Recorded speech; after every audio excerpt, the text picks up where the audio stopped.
हरतालिका तीज 18 सितंबर 2023 सोमवार।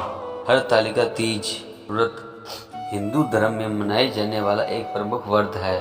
भाद्रपद के शुक्ल पक्ष की तृतीया को हरतालिका तीज मनाई जाती है। दरअसल भाद्रपद की शुक्ल पक्ष तृतीया को भगवान शिव और माता पार्वती के पूजन का विशेष महत्व है।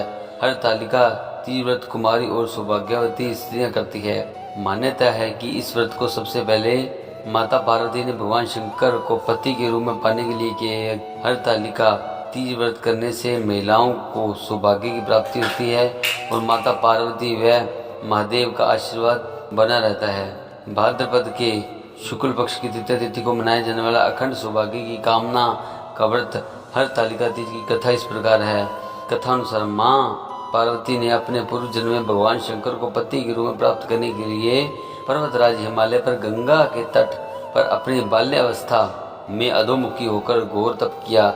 इस दौरान उन्होंने अन्न का सेवन नहीं किया, कई अवधि तक भूखे पेट रहे और सूखे पत्ते चबाकर काटी और फिर कई वर्षों तक उन्होंने केवल हवा पीकर ही व्यतीत किया। माता पार्वती की इस अवस्था को देखकर उनके पिता अत्यंत दुखी थे। इसी दौरान एक दिन महर्षि नारद भगवान विष्णु की ओर से पार्वती के विवाह का प्रस्ताव लेकर मां पार्वती के पिता के पास पहुंचे, जिसे उन्होंने सहर्षि स्वीकार कर लिया।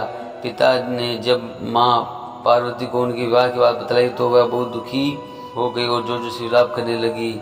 फिर एक सखी के पूछने पर माता ने बताया कि वह एक कठोर व्रत भगवान शिव को पति के रूप में प्राप्त करने के लिए कर रही है, जबकि उनके पिता उनका विवाह विष्णु से कराना चाहते थे। तब सहेली की सलाह पर माता पार्वती घने वन में चली गई और वहां एक गुफा में जाकर भगवान शिव की आराधना में लीन होगी। भाद्रपद तृतीया शुक्ल के हस्त नक्षत्र को माता पार्वती ने रेत से शिवलिंग का निर्माण किया और भोलेनाथ की स्तुति में लीन होकर रात्रि जागरण किया। तब माता के इस कठोर तपस्या से प्रसन्न होकर भगवान शिव ने उन्हें दर्शन दिया और फिर माता की इच्छा के अनुसार उन्होंने अपने पत्नी के रूप में स्वीकार कर लिया। मान्यता है कि इस दिन जो महिलाएं विधि विधान पूर्वक और पूर्ण निष्ठा से इस व्रत को करती है वह अपने मन के अनुरूप पति को प्राप्त करती है।